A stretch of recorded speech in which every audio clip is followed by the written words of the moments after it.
जय हिंद छात्रों, आपका अपना यूट्यूब चैनल ज्ञान गंगा एजुकेशन में स्वागत है।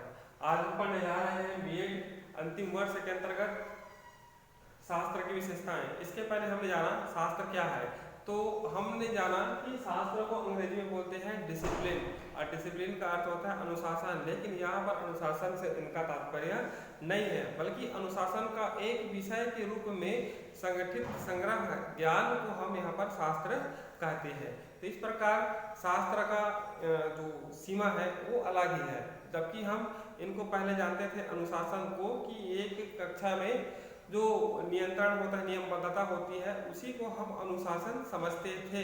लेकिन यह बिल्कुल ऐसा नहीं है, बल्कि यह एक विषय के रूप में है। जिस प्रकार हमने बताया कल भौतिक शास्त्र, रसायन शास्त्र, समाज शास्त्र, अर्थशास्त्र, तो इस प्रकार एक विषय के रूप में उनको संगठित किया गया है, एकत्रित किया गया है, और उसी ज्ञान को हम क्या करते हैं, पढ़ते हैं। तो इस प्रकार आइए हम शास्त्र की विशेषताओं की ओर चलते हैं कि शास्त्र की कौन कौन सी विशेषताएं हैं।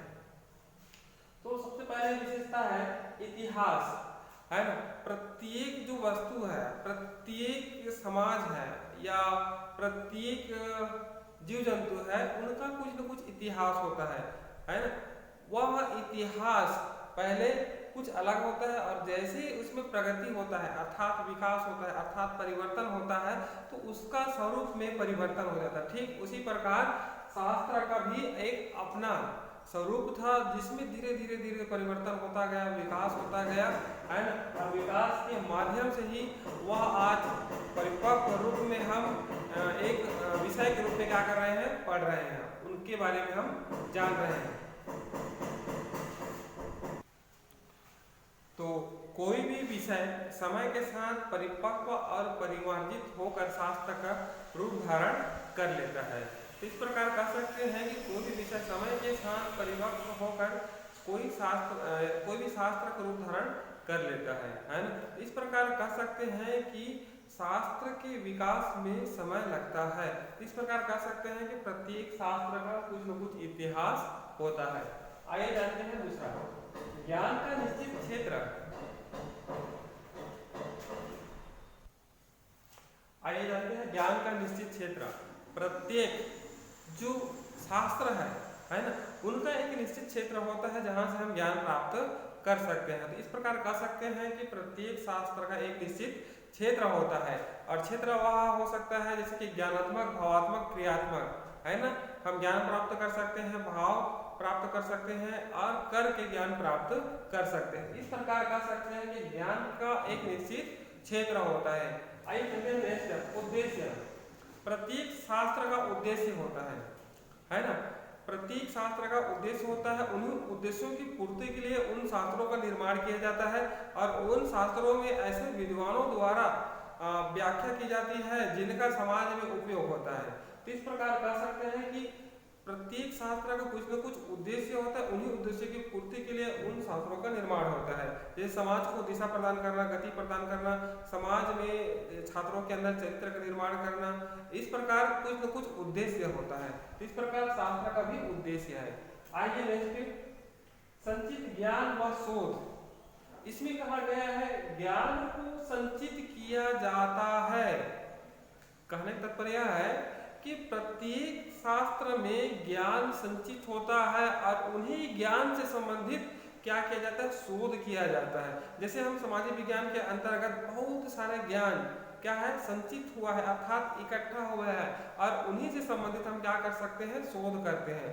तो एक प्रकार से कह सकते हैं कि बहुत से क्रियाकलापों में सामाजिक विज्ञान विषय के अंतर्गत शोध हुए हैं, और शोध के परिणाम स्वरूप जो हमें ज्ञान प्राप्त हुई है, उन्हीं ज्ञानों को क्या किया है, उसमें एकत्रित किया गया है। तो इस प्रकार कह सकते हैं कि शास्त्र में क्या होता है, संचित ज्ञान होता है, मतलब ज्ञान इकट्ठा होता है, और उसमें शोध की गुंजाइश होती है। नेक्स्ट आइए, अवधारणा एवं सिद्धांत। प्रत्येक शास्त्र की अपनी अवधारणा होती है, अर्थात समझ होती है, उनकी सिद्धांत अर्थात नियमावली होती है। उन्हीं नियमों पर क्या करते हैं, हम चलते हैं, ठीक है। और शास्त्र कुछ नियमों का परिपालन बच्चों से भी कराती है, और शास्त्र के माध्यम से ही हम अपने ज्ञान को और आगे फैलाते हैं और बढ़ाते हैं। इस प्रकार कह सकते हैं कि शास्त्र की एक अवधारणा होती है, समझ होती है और उनका सिद्धांत अर्थात नियमावली होती है। जैसे कि सामाजिक विज्ञान विषय के अंतर्गत हम देखने के लिए मिलता है, सामाजिक विज्ञान के अंतर्गत देखने के लिए मिलता है रोजगार का सिद्धांत, शक्ति पृथक्करण का सिद्धांत, मार्क्स का सिद्धांत आप लोग पढ़े होंगे, है ना, वेबर का सिद्धांत और ऐसे जितने भी मतलब शिक्षा शास्त्रीय उन सब के सिद्धांतों को हम क्या करते हैं शास्त्र के माध्यम से हम पढ़ते हैं। दुर्खिम का सिद्धांत और बहुत से ऐसे शिक्षा शास्त्री है या समाज शास्त्री है, उनके सिद्धांतों को हम क्या करते हैं शास्त्र के माध्यम से पढ़ते हैं। इस प्रकार कह सकते हैं कि शास्त्र में अवधारणा एवं सिद्धांत पाई जाती है। नेक्स्ट आइए, तकनीकी शब्दावली। प्रत्येक शास्त्र की अपनी तकनीकी शब्दावली होती है, ठीक है, अपनी शब्दावली होती है और वह शब्दावली बहुत ही आकर्षक शैली में होती है।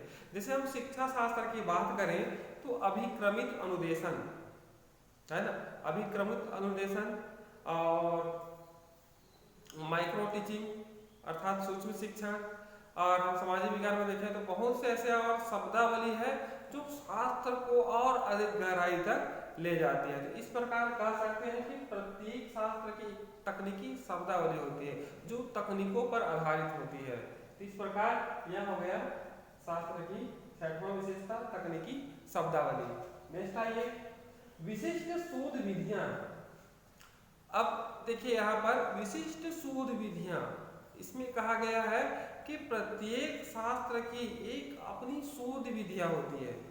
जैसे हम सामाजिक विज्ञान के अंतर्गत देखेंगे तो सर्वेक्षण विधि, ठीक है, ऐतिहासिक विधि, वर्णनात्मक विधि, इस प्रकार की शोध विधियां पाई जाती है सामाजिक विज्ञान के अंतर्गत। अगर हम दूसरे शास्त्र के अंतर्गत हम देखेंगे जैसे कि विज्ञान के अंतर्गत, तो वहां भी हमें बहुत सारी विधियों को देखने के लिए मिलता है।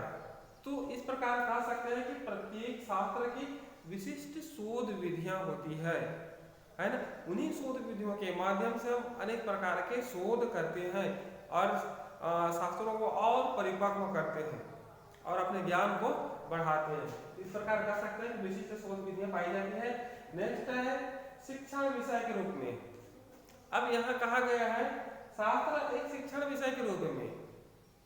मान लीजिए सामाजिक विज्ञान के अंतर्गत बहुत सारे शास्त्र हैं, है ना, तो अब देखिए सामाजिक विज्ञान के अंतर्गत बहुत सारे सब्जेक्ट आते हैं जैसे कि समाजशास्त्र, अर्थशास्त्र, है ना, राजनीति शास्त्र। उन शास्त्रों को हम विषय के रूप में विद्यालय में, महाविद्यालय में, विश्वविद्यालय में क्या करते हैं, पढ़ते हैं।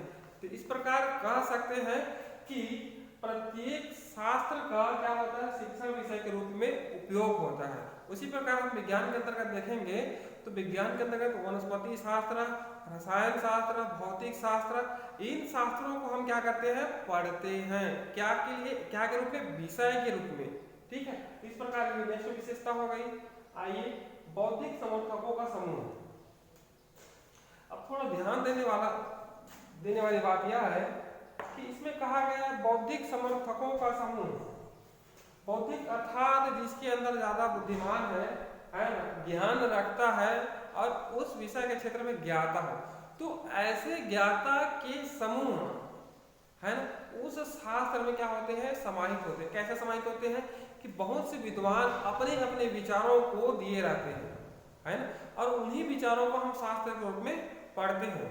जैसे कि दुर्खिम हो गया, मार्क्स हो गया, रूसो हो गया, विवेकानंद हो गया, और बहुत से ऐसे शिक्षा शास्त्री है, समाज शास्त्री है और विद्वान है। उन्हीं विद्वानों के विचार को हम क्या करते हैं, पढ़ते हैं, और उन्हीं विद्वानों के विचार को शास्त्र के रूप में हम जानते भी हैं, पढ़ते भी हैं। तो इस प्रकार कह सकते हैं कि बौद्धिक समर्थकों का समूह अर्थात महापुरुषों, विद्वानों, शिक्षा शास्त्रियों, है ना, मनोवैज्ञानिकों की समूह, ठीक है, का शास्त्र में क्या होता है, उपयोग होता है, अर्थात उन्हीं के ज्ञान को हम पढ़ते हैं। इस प्रकार यह हो गया आपका बौद्धिक समर्थकों का समूह। ये हो गया आपका शास्त्र की विशेषताएं, और शास्त्र की विशेषताओं के बाद अब जानेंगे नेक्स्ट ज्ञान का समाज शास्त्र।